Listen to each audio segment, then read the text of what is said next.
Today's video is a report from a soldier who fought in the Second World War. We have made a conscious decision to translate these accounts as they are. These historical sources have not been censored by us and are therefore not neutral. They are the stories and thoughts of people socialized in a time that cannot be compared to our own. Accordingly, some of the statements and political opinions of the protagonists are inappropriate for our social climate. We explicitly distance ourselves from any political statements and radical opinions expressed by the people portrayed here.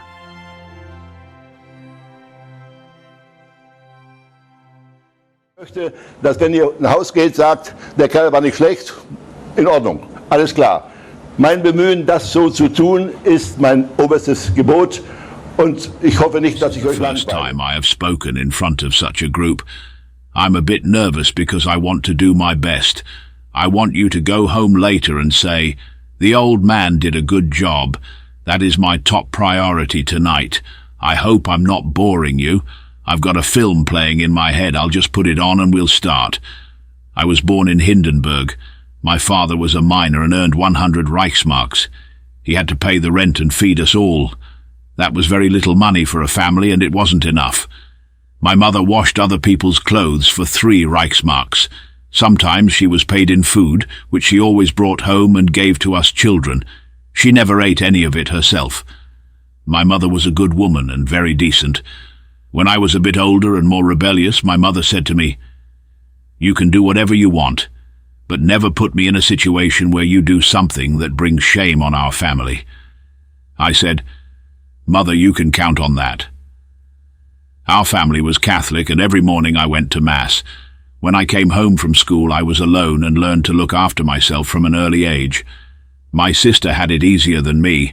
My father treated her well. He didn't treat me well. I have never spoken 1,000 words to my father in my life. You can imagine that our relationship was very bad. Nevertheless, I didn't go mad and become a criminal or an alcoholic. I had the will to shape my life properly from an early age. In 1935, I joined the Young Kreuzbund. It's an anti-alcohol association. At the age of 11, I went to demonstrations against the Hitler Youth. That changed quickly for me. Many of my friends were in the Hitler Youth, and I liked the camaraderie. At school, the children of wealthy parents came to school in Hitler Youth uniforms. We working-class kids couldn't afford one. I even had the infamous bob haircut at the time. My mother put a bowl on my head and cut off all the hair that stuck out. That's how it was. But we had very good teachers, so school was a good time for me. I also liked the Hitler Youth more and more. There was discipline and order, which I liked, even if it wasn't always easy. But even as a young person, I always wanted to reach the limit of my abilities. What can I say? I never reached the limit of my abilities. I was already a company commander at the age of 20, but I could have achieved more if the war had lasted longer. After school, I went through a period that left a lasting impression on me. In those days, young people had to do a year of national service. There were 100 of us, and we were sent to a camp in Pomerania, in Lower Silesia. The camp leader was great. He was like a psychologist. He had a lasting and positive influence on me. Among other things, we learned to play musical instruments and formed a band. It was impressive how quickly we learned to play musical instruments, thanks to our good leaders. This man was tough but fair, and that worked very well with us young people. We travelled with our band to different places and played for audiences. We boys were away from home for a year during this time, but I didn't mind. On the contrary, I became very independent during that time. I learnt discipline, cleanliness, order, and so on, important qualities that many young people today lack. As in the military, there were different ranks, and the highest rank a young person could reach was the so-called Kameradschaftsführer. I and another boy reached this rank. I were Catholic, and on Sundays we wanted to go to church to pray, as a good Catholic would do, but the nearest Catholic church was 30 kilometers away. But it was important to us, so we walked there and back every Sunday. Unfortunately, the kitchen in the camp wasn't open early in the morning, so we couldn't have breakfast before we went to church, and when we walked back to the camp, the kitchen was closed because it was too late, so we went the whole day without eating. Now I know that was on purpose. The first time there were 60 boys running to church, the next time there were 30, and in the end I was the only one. The camp leader once said to me, "There will only be peace on earth when the lions eat grass, and until then we need strong youth to make good soldiers." That's right. He gradually persuaded me to stop going to church. My grandmother was a Franciscan and wanted me to become a Franciscan monk. She had even enrolled me. But when I came home from the camp after a year, I told my family that I no longer wanted to go to church or become a monk. They were not thrilled, but after a while they accepted it. In 1937, I was approached by a young man from the Reich Youth Leadership. They were always looking for young men who had proved themselves, and since I had been appointed Kameradschaftsführer, leader of the comradeship, during my year in the country, they took notice of me. That is how I came into the clutches of the Nazis. Nazis in inverted commas. I learnt a lot there too, and shortly afterwards I became a member of the Jungenschaft and was in charge of 20 young people. There I realized that I was good at leading people. I tell you, it is a blessing to be allowed to lead people. It is something very special, and those who cannot or do not understand it should leave it alone. I enjoyed it very much. It was not about having power. It was about these people following you out of conviction. I was no longer the stupid little boy from the church who had to sew his own socks. But I didn't become arrogant or anything like that. Besides the Hitler Youth, I needed an education. I could have worked as a miner like my father, but I didn't want to.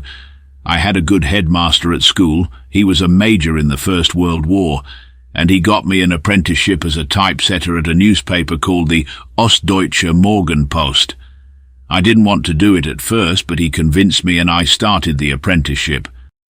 My apprenticeship was 15 kilometers from home. A weekly tram ticket cost 3 marks, but I only got 3 marks a week in wages, and I had to give that money to my mother. So I had to cycle to work for 3 years, through snow, ice and rain. Don't ask me how I looked then. After work I changed and joined the Hitler Youth. Today my town, Hindenburg, is Polish territory. Back then it was a border town. Relations with Poland were tense, and when I cycled to work I was shot at by Poles. So much for the so-called innocent Poles. During this time, Eastern Upper Silesia, which had previously been Polish, was annexed by the German Reich. The Hitler Youth leadership gave me the order to set up a Hitler Youth in the new territories. I was astonished why I was given this task. At first I didn't know how to go about it. Then I looked in the sports clubs for young people who were not hostile to the Germans and made friends with them. Then I appointed leaders, and these leaders looked for more members. All in all, I had a lot to do on top of my training, but it was fun. I was successful. Every year we went from house to collect money, and in total we had 300 collection boxes. After collecting the money until the evening, we had to count it and pass it on. That's why I couldn't sleep that night and had to go straight to my training place in the morning.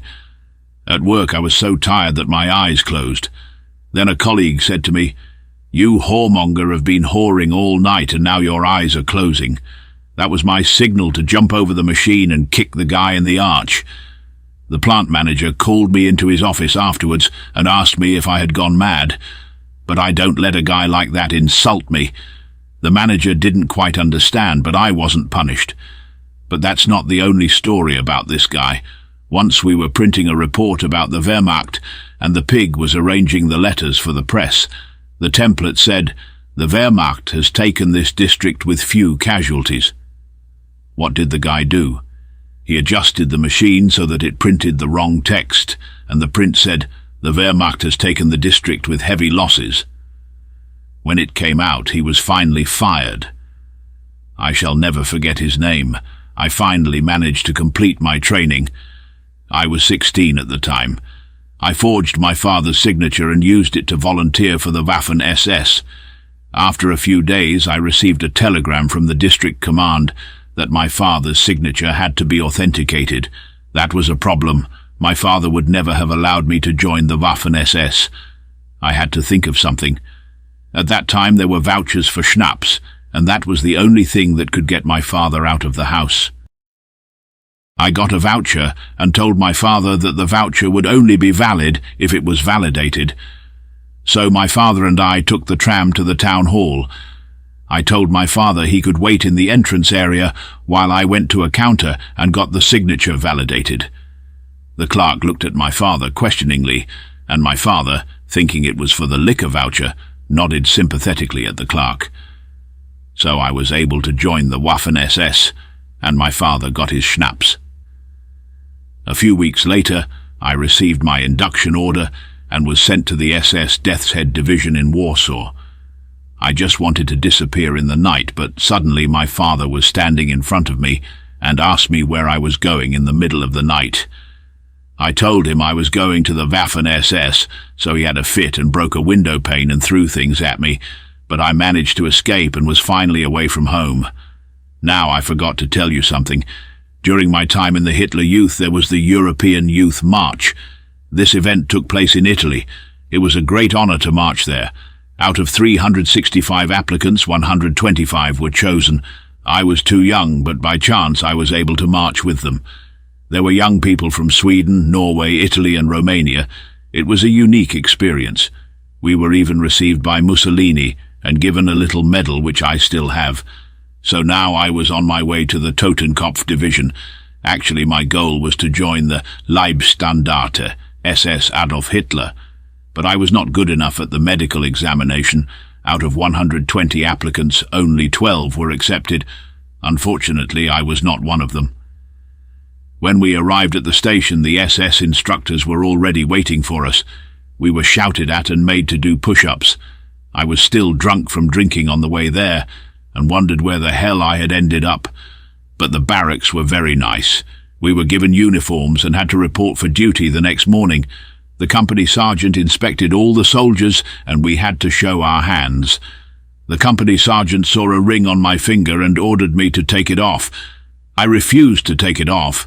I was only 16, but I was already engaged to my girlfriend. I didn't have the money for a gold or silver ring, so I wore a stainless steel ring.